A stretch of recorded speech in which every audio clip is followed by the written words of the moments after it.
"You're going to have sex with us," said the three giant women already living on the farm he bought. Ethan Cole bought the farm because no one else wanted it, and when land sells cheap in the mountains, there is always a reason no one writes down. The deed came with a laugh from the clerk, a pause from the lawyer, and a warning from the old man at the general store who said nothing more than, "That place don't like being owned." Ethan didn't ask questions. He had come west with scars he didn't speak of, a past that rattled louder than any ghost story, and a simple belief that hard work could bury regret deeper than memory. The farm sat alone between two ridges, its fields wild, its barn leaning like a tired giant, and its silence so thick it felt like something was watching him unload his truck as dusk fell. The first night he slept in the farmhouse with a rifle beside his bed and boots still on his feet, because the wind didn't sound right here. It didn't whistle, it whispered. Just before midnight, footsteps crossed the porch. Heavy. Deliberate. Not hiding.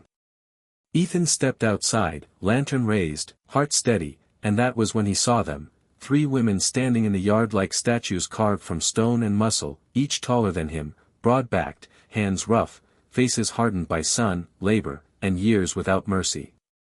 They didn't smile. They didn't threaten. They simply stood there, claiming the land by their presence alone.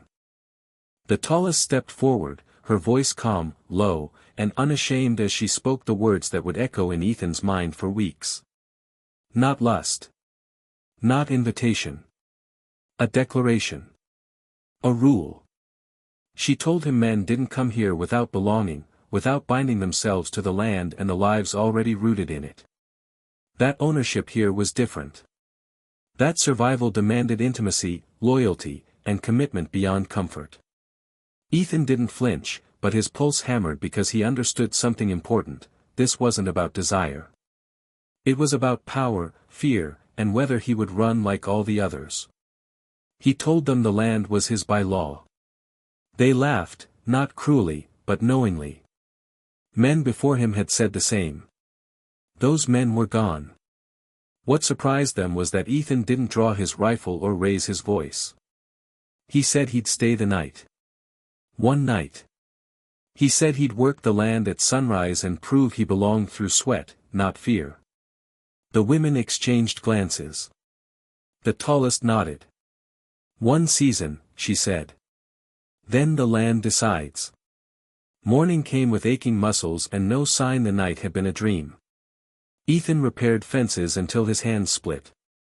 He hauled water, cleared stone, and worked beside the women in silence. They didn't help him at first. They watched. Tested.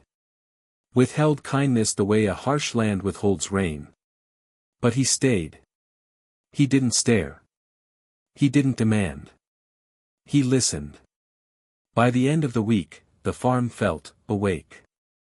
And for the first time in years, Ethan slept without running from his past. Time reshapes people when they stop fighting it. The women, Maeve, Rowan, and Clara, were not villains, nor temptresses, but guardians shaped by abandonment and betrayal. They had inherited the farm through loss, defended it from men who tried to take without giving, and learned that strength was the only language outsiders respected. The rule Ethan heard that first night was never meant to humiliate, it was meant to scare away the weak, the cruel, the selfish. And Ethan stayed. Seasons passed. Trust grew slowly, like roots cracking stone. Meals were shared.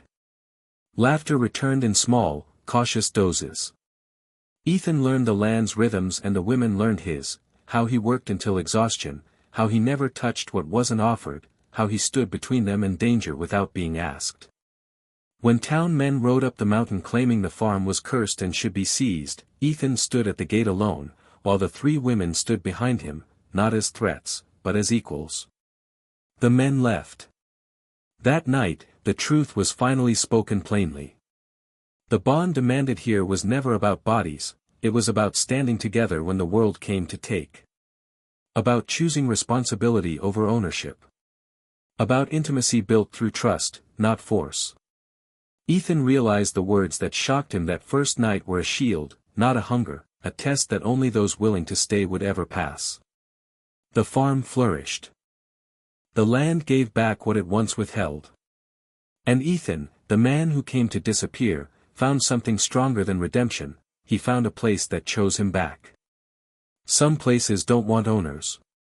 They want caretakers. Some tests aren't meant to break you. They're meant to reveal who you are. And if this story stayed with you, subscribe to the channel, because the strongest stories aren't about power taken, but power earned.